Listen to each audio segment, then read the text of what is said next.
Lunch के समय school के गेस्ट रूम में बैठा रोहन बेसब्री से अपनी दोनों बेटियों का इंतजार कर रहा था।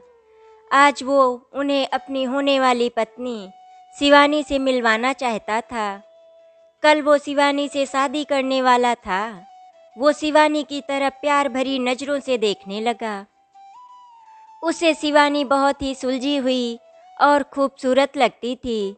शिवानी के लंबे स्ट्रेट बाल, आंखों में शरारत, दूध सा गोरा रंग और चाल ढाल तथा बात व्यवहार में झलकता आत्मविश्वास। शिवानी के आगे राधिका उसे बहुत साधारण लगती थी। वो एक घरेलू महिला थी। राधिका से रोहन की अरेंज मैरिज हुई थी।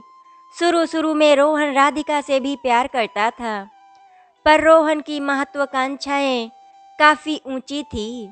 उसने अपने करियर में तेजी से छलांग मारी। वो आगे बढ़ता गया और राधिका पीछे छूटती गई। रोहन ने शहर बदला, नौकरी बदली और इसके साथ ही उसकी पसंद भी बदल गई। नई कंपनी में उसे शिवानी का साथ मिला। तब उसे समझ आया कि उसे तो एक भला की खूबसूरत लड़की अपना जीवन साथी बनाने को आतुर है, और कहाँ वो उस गंवार राधिका के साथ बंधा पड़ा है। बस यहीं से उसका रवैया राधिका के प्रति बदल गया था और 1 साल के अंदर ही उसने खुद को राधिका से आज़ाद कर लिया था। पर वो अपनी दोनों बेटियों के मोह से आज़ाद नहीं हो सका। दोनों बेटियों में अभी भी उसकी जान बसती थी। उसने शिवानी को अपने बारे में सब कुछ बता दिया था और अब दोनों कोर्ट मैरिज कर हमेशा के लिए एक दूसरे के होने वाले थे। पर इससे पहले शिवानी ने ही इच्छा जताई थी कि वो उसकी बेटियों से मिलना चाहती है। इसीलिए आज दोनों बच्चियों से मिलने उसके स्कूल आए थे। रोहन अक्सर स्कूल में ही अपनी बेटियों से मिला करता था। तभी 4 नन्ही नन्ही आँखों ने दरवाजे से अंदर झाँका तो रोहन दौड़कर उसके पास पहुँचा और उन्हें सीने से लगा लिया। 10 साल की रिया थोड़ी समझदार हो चुकी थी, जबकि 6 साल की गुड़िया अभी नादान थी। रोहन ने उन दोनों को शिवानी से मिलवाते हुए कहा, देखो बच्चों, आज मैं आपको किससे मिलवाने लाया हूँ। ये कौन है पापा? इनके बाल कितने सुंदर हैं, गुड़िया ने पूछा। तो रोहन ने गर्व से शिवानी की तरफ देखा और बोला, बेटी ये आपकी मम्मी हैं। कल से ये आपकी नई मम्मी कहलाएंगी। कल ये आपके पापा की पत्नी बन जाएंगी। शिवानी ने प्यार से बच्चों की तरफ हाथ बढ़ाया तो थोड़ा पीछे हटती हुई गुड़िया ने पूछा, पर पापा हमारी मम्मी तो हमारे पास ही हैं, फिर नई मम्मी की क्या ज़रूरत? पर बेटा ये मम्मी ज़्यादा अच्छी है ना। नो नेवर, हमें नई मम्मी की कोई ज़रूरत नहीं पापा, हमारी मम्मी बहुत अच्छी हैं। एंड यू नो पापा, रिया ने अपनी बात अधूरी छोड़ दी। क्या बेटी बताओ? You know I hate you for this. ये कहकर रोती हुई रिया ने गुड़िया का हाथ थामा और तेजी से कमरे से बाहर निकल गई। शिवानी ने जल्दी से अपने बढ़े हुए हाथों को पीछे कर लिया। अपमान और क्षोभ से उसका चेहरा लाल हो उठा था। रोहन की आंखें भी पल भर में उदास हो गईं। उसे लगा जैसे उसके दिल का एक बड़ा टुकड़ा आज टूट गया है। उसने शिवानी की तरफ देखा और फिर आकर निढाल सा कुर्सी पर बैठ गया। उसने सोचा भी नहीं था कि उसकी अपनी बेटी उससे नफरत करने लगेगी। शिवानी ने रूखी आवाज में कहा, चलो रोहन, यहाँ रुककर कोई फायदा नहीं। तुम्हारी बेटियाँ मुझे नहीं अपनाएंगी। लगता है तुम्हारी पत्नी ने पहले से ही उनके मन में मेरे खिलाफ जहर भर दिया है। रोहन ने कुछ भी नहीं कहा। दोनों चुपचाप वापस चले गए। उधर राधिका ने जब सुना कि उसका रोहन दूसरी शादी करने वाला है तो वो और भी टूट गई। उसने तुरंत अपनी सास अनुपमा देवी को फ़ोन लगाया। मम्मी, कल आपका बेटा नई बहू लेकर आ रहा है, मुबारक हो। आपकी जिंदगी में एक बार फिर बहू का सुख वापस आने वाला है। चुप कर राधिका, तेरे सिवा मेरी न कोई बहू है और ना कभी होगी। मैं शरीर से भले ही यहाँ हूँ, पर मेरा दिल अब भी तेरे और तेरी दोनों बच्चियों के पास ही है। तू मेरी बेटी से बढ़कर है, तेरी जगह कोई नहीं ले सकता, समझी पगली। और जानती है तू मेरी बेटी कब बनी थी? कब मम्मी? उस रात जब मुझे तेज बुखार था। रोहन ने मेरी तरफ देखा भी नहीं, पर तूने रात भर जागकर मुझे ठंडी पट्टियाँ लगाई थी, मेरी सेवा की थी। उसी रात मैंने तुझे अपनी बेटी मान लिया था। मम्मी, आपकी जैसी माँ पाकर मैं धन्य हो गई। आज मेरी माँ जिंदा होती तो वे भी आपका प्यार देखकर कहते कहते वो रोने लगी। तो सास ने टोका, देख बेटी, मुझे माँ कहा है ना, फिर रोने धोने की क्या जरूरत। हमेशा मुस्कुराती रहे मेरी बच्ची। अपने बेटे पर तो मेरा काबू नहीं, पर दुनिया की और किसी भी मुसीबत को तेरे पास नहीं फटकने दूंगी। जानती है तू ये बात? जी मम्मी, जब मेरे पति ने मुझे तलाक दिया था तब मेरे पास कोई नहीं था। मैं उनसे कोई सवाल भी नहीं कर सकती थी। तेरे गम को मैं समझ सकती हूँ। तलाक के बाद औरत मन से बिल्कुल अकेली रह जाती है, पर तू जरा भी चिंता ना कर। तेरे साथ हमेशा तेरी ये माँ रहेगी, तेरा मानसिक संबल बनकर। सास की बातें सुन रोते रोते भी राधिका के चेहरे पर मुस्कुराहट तैर गई। सास की बातों ने उसे बहुत सुकून दिया। आज वो अकेली नहीं, बल्कि सास का सपोर्ट उसके साथ था। राधिका के अपने माँ बाप पहले ही गुजर चुके थे। एक भाई था जो मुंबई में सेटल था। 3 बहनें थी जिनका घर इसी शहर में था, पर चारों भाई बहनों ने उससे कन्नी काट ली थी। ऐसे में तलाक के बाद उसका और उसकी दोनों बच्चियों का संबल उसकी सास ही थी, और ये उसके लिए बहुत बड़ा सहारा था। जब भी वो परेशान होती या अकेला महसूस करती तो अपनी सास से बात कर लेती। राधिका ने एक प्राइवेट कंपनी में नौकरी कर ली थी। सैटरडे संडे उसकी छुट्टी होती थी। उस दिन अनुपमा देवी जरूर आती, उसके और अपनी पोतियों के साथ समय बिताती, उनकी हर समस्या का हल निकालती और फिर शाम तक अपने घर लौट जाती। इधर दूसरी शादी के बाद जब भी रोहन ने रिया और गुड़िया से मिलना चाहा, तो रिया ने साफ इनकार कर दिया। अब उसे अपने पापा से बात करना भी पसंद नहीं था। उसने पापा के बिना जीना सीख लिया था और गुड़िया को भी सिखा दिया था। वो उस पापा को कभी माफ़ नहीं कर पाई जिसने उसकी सीधी सादी माँ को छोड़कर किसी और के साथ शादी कर ली थी। वक्त इसी तरह निकलता गया। नई शादी से रोहन को कोई संतान नहीं हुई थी। दिनों दिन शिवानी के नखरे बढ़ते जा रहे थे। रोहन का जीना मुहाल हो गया था। दोनों के बीच अक्सर झगड़े होने लगे थे। शिवानी अक्सर घर से बाहर निकल जाती, रोहन भी देर रात शराब पीकर घर लौटता। अनुपमा देवी ये सब देखकर समझ रही थी, पर वो अपने बेटे के स्वार्थी रवैये से भी अच्छी तरह परिचित थी। इसीलिए उन्हें बेटे पर तरस नहीं बल्कि गुस्सा आता था। अनुपमा देवी को अक्सर वो समय याद आता जब पति से तलाक के बाद उसकी जिंदगी का एक ही मकसद था, और वो था रोहन को पढ़ा लिखा कर काबिल बनाना। इसके लिए उन्होंने अपनी सारी शक्ति लगा दी थी। स्कूल टीचर की नौकरी करते हुए बेटे को ऊंची शिक्षा दिलाई, काबिल बनाया। मगर अब एहसास होने लगा था कि कितना भी काबिल बना लिया, वो रहा तो अपने बाप का बेटा ही, जो बाप की तरह ही शराबी, स्वार्थी और बददिमाग निकला। इधर अनुपमा द्वारा राधिका को अपनाने और हर जगह उसकी तारीफ किए जाने की वजह से नाते रिश्तेदारों का व्यवहार भी राधिका के प्रति काफी अच्छा बना रहा। रोहन के चचेरे ममेरे भाई बहनों के घर कोई भी आयोजन होता तो राधिका और उसकी बेटियों को परिवार के एक महत्वपूर्ण सदस्य की तरह आमंत्रित किया जाता और उनकी पूरी आवभगत की जाती। यही नहीं, रोहन के विवाहित दोस्त भी राधिका को अवश्य बुलाते। ये सब देखकर रोहन और शिवानी भुनभुनाते हुए घर लौटते।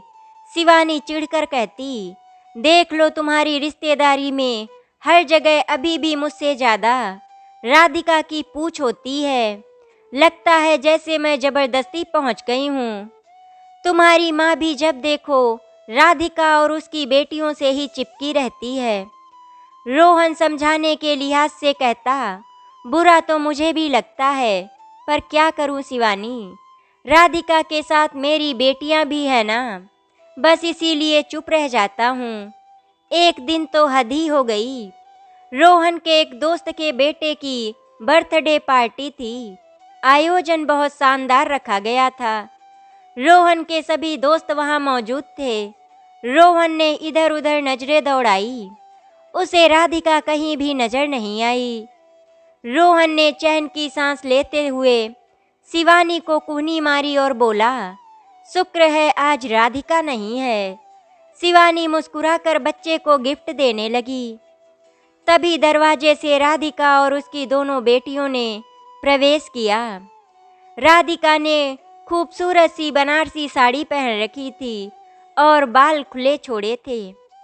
उसके आकर्षक व्यक्तित्व ने सबका ध्यान अपनी तरफ खींच लिया। शिवानी जन भूल गई और रोहन पर अपना गुस्सा निकालने लगी। कुछ देर बाद जब पार्टी उफान पर थी तो रोहन किनारे खड़े अपने दोस्तों के ग्रुप को ज्वाइन करता हुआ बोला, यार ये थोड़ा अजीब लगता है कि तुम लोग अब तक हर आयोजन में राधिका को जरूर बुला लेते हो। तुम लोग जानते हो ना कि मैं राधिका से अलग हो चुका हूँ, अब उसे बुलाने की क्या ज़रूरत। एक दोस्त गुस्से में बोला, क्या बात कह दी यार, तू अलग हुआ है भाभी से, पर हम तो अलग नहीं हुए ना। उनसे हमारा जो रिश्ता था वो तो रहेगा ही ना। पर क्यों रहेगा, जब वो मेरी पत्नी ही नहीं तो तुम लोगों की भाभी कैसे हो गई। रोहन ने गुस्से में कहा। तो एक दोस्त हंसता हुआ बोला, ठीक है यार, भाभी नहीं तो दोस्त ही सही, यही मान ले कि अब एक दोस्त की हैसियत से हम उन्हें बुलाएंगे। रही बात तेरी तो ठीक है, तेरी वर्तमान बीवी यानी शिवानी को भी हम न्योता भेज दिया करेंगे, मगर राधिका भाभी को नहीं छोड़ेंगे, समझा। इस बात पर काफ़ी देर तक उनके बीच तू मैं होती रही। शिवानी पास खड़ी ये सब सुन रही थी। अंदर ही अंदर उसे राधिका पर गुस्सा आ रहा था। उसे महसूस हो रहा था जैसे राधिका उसकी खुशियों के आगे आकर खड़ी हो जाती है। रोहन और उसके बीच कहीं न कहीं राधिका अब भी मौजूद है। घर लौटते समय भी पूरे रास्ते शिवानी हमेशा की तरह रोहन से लड़ती झगड़ती रही। एक दिन शनिवार को जब अनुपमा देवी बहू और पोती के साथ थी तो दोपहर में उछलती कूदती रिया घर में घुसी। आते ही उसने माँ और दादी के पैर छुए। राधिका ने खुशी की वजह पूछी तो रिया खुशी से चिल्लाई, मम्मा मेडिकल एंट्रेंस टेस्ट में मेरे बहुत अच्छे नंबर आए हैं और मुझे यहाँ के सबसे बेहतरीन मेडिकल कॉलेज में दाखिला मिल रहा है। सच बेटी, दादी ने खुशी से पोती को गले लगा लिया। मगर राधिका थोड़ी उदास स्वर में बोली, बेटा यहाँ दाखिले में और उसके बाद पढ़ाई में कुल खर्च लगभग कितना आएगा। अब रिया भी सीरियस हो गई थी। सोचते हुए उसने कहा, मम्मा मेरे ख्याल से लगभग 2-2.5 लाख रुपए तो लग ही जाएंगे, इससे ज़्यादा भी लग सकते हैं। पर बेटा इतने रुपए मैं कहाँ से लाऊंगी। मम्मा मेरी शादी वाली जो एफडी आपने रखी है ना, बस उसे ही तोड़ दो। पागल है क्या। नहीं राधिका, तू वैसा कुछ नहीं करेगी। पढ़ाई का खर्च मैं उठाऊंगी रिया का, अनुपमा देवी ने कहा। पर मम्मी कैसे? आपके पास इतने रुपए कहाँ से आएंगे? बेटा, मैंने अपनी नौकरी के दौरान कुछ रुपए बचाकर अलग रखे थे। वे रुपए मैंने कभी रोहन को भी नहीं दिए। अब उन्हें अपनी रिया के मेडिकल की पढ़ाई के लिए खर्च करूंगी। इसका अलग ही सुख होगा। नहीं मम्मी, उन्हें आप ना निकालें। वैसे भी इस उम्र में आपको पैसे अपने पास रखने चाहिए। कल को रोहन ने कुछ गलत व्यवहार किया या बिजनेस डुबो दिया तो आप। अरे बेटा नहीं, जिसके पास तेरी जैसी बेटी हो और इतनी प्यारी पोतियां हैं, उसे क्या चिंता। और फिर मेरी पोती डॉक्टर बनेगी, इससे ज़्यादा खुशी की बात और क्या हो सकती है। अगले दिन ही अनुपमा देवी ने पोती की पढ़ाई के लिए रुपयों का इंतजाम कर दिया। वक्त इसी तरह गुजरता रहा। रोहन के जीवन में अब कुछ नहीं बचा था। शिवानी कई सालों से ऑफिस के किसी कलीग के साथ अफेयर चला रही थी। इधर रोहन अब और भी ज़्यादा शराब में डूबा रहने लगा था। छोटी छोटी बात पर वो माँ पर भी बरस जाता। अनुपमा देवी का दिल कई दफ़ा करता कि सब कुछ छोड़कर चली जाएं, पर बेटे का मोह कहीं न कहीं आड़े आ जाता। जितनी देर शिवानी और रोहन घर में रहते, झगड़े होते रहते। अनुपमा देवी का घर में दम घुटता। उनकी उम्र भी अब काफ़ी हो चुकी थी। वे करीब 80 साल की थी। उनसे अब ज़्यादा दौड़ भाग नहीं हो पाती। राधिका के पास भी वे कई कई दिन बाद जा पाती थी। एक दिन उन्हें अपने पेट में दर्द महसूस हुआ। यह दर्द बार बार होने लगा।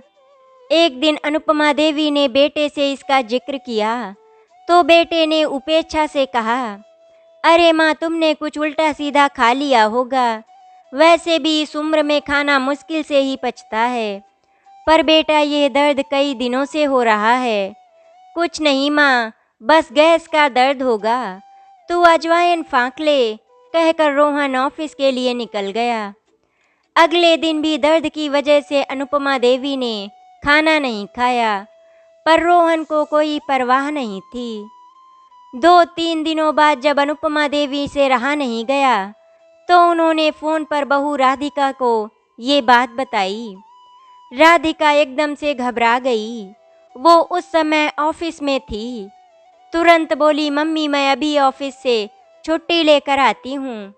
आपको डॉक्टर को दिखा दूंगी। अरे बेटा, ऑफिस छोड़ कर क्यों आ रही है? कल दिखा देना। नहीं मम्मी, कल शनिवार है और वे डॉक्टर शनिवार को नहीं बैठते। मैं अभी आ रही हूँ।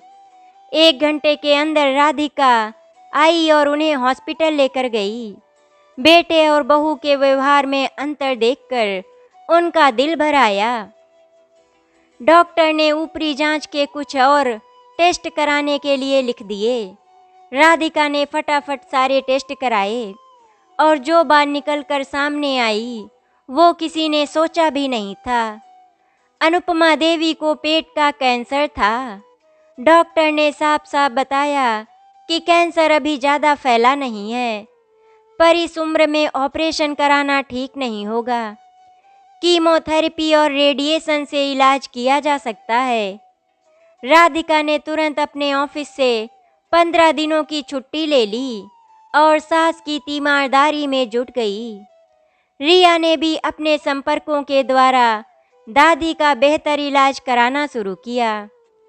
कीमोथेरेपी लंबी चलनी थी, इसीलिए राधिका ने ऑफिस ज्वाइन कर लिया, मगर उसने कभी सास को अकेला नहीं छोड़ा। उसकी दोनों बेटियों ने भी पूरा सहयोग दिया। रोहन 1-2 बार माँ से मिलने आया, पर कुछ मदद की इच्छा भी नहीं जताई। राधिका सास को कुछ दिनों के लिए अपने घर ले आई और दिल से सेवा करती रही। जब अनुपमा देवी की तबीयत में काफ़ी सुधार था, एक दिन उन्होंने राधिका के सिर पर हाथ फेरते हुए कहा, बेटी, मैं चाहती हूँ कि तू उस घर में वापस चले। राधिका ने हैरानी से सास की ओर देखते हुए कहा, आप ये क्या कह रही हैं मम्मी? आप जानती हो ना, अब मैं रोहन के साथ कभी नहीं रह सकती। कुछ भी हो जाए मैं उसे माफ़ नहीं कर सकती। पर बेटा, मैंने कब कहा कि तुझे रोहन के साथ रहना है? मैं तो बस यही चाहती हूँ कि तू अपने उस घर में वापस चले। पर वो घर मेरा कहाँ है मम्मी? वो तो रोहन और शिवानी का घर है। मैं उनके साथ, ये संभव नहीं है मम्मी। बेटा, वो घर रोहन का नहीं, तू भूल रही है।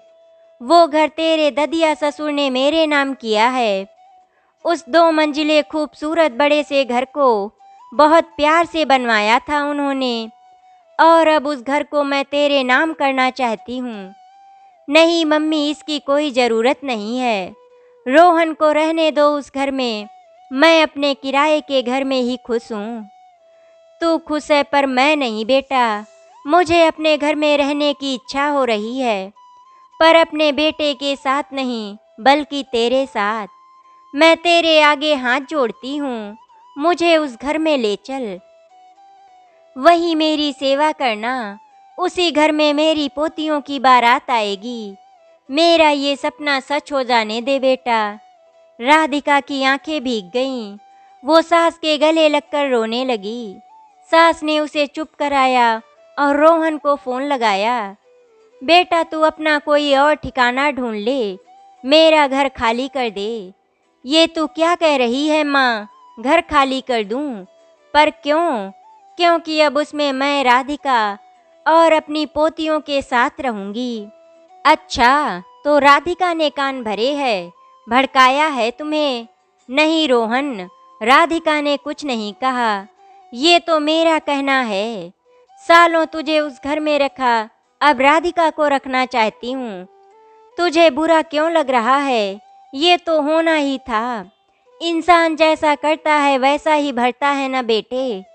तुम दोनों पति पत्नी तब तक अपने लिए कोई किराए का घर ढूंढ लो। और हाँ, थोड़ा जल्दी करना। इस रविवार मुझे और राधिका और पोतियों के साथ अपने घर में शिफ्ट होना है बेटे। अपना फैसला सुनाकर अनुपमा देवी ने फोन काट दिया और राधिका की तरफ देखकर मुस्कुरा पड़ी। आशा करती हूँ आपको हमारी कहानी अच्छी लगी होगी। अगर आपको हमारी कहानी अच्छी लगी तो वीडियो को लाइक एंड शेयर करें, चैनल को सब्सक्राइब करें। वीडियो देखने के लिए आपका धन्यवाद।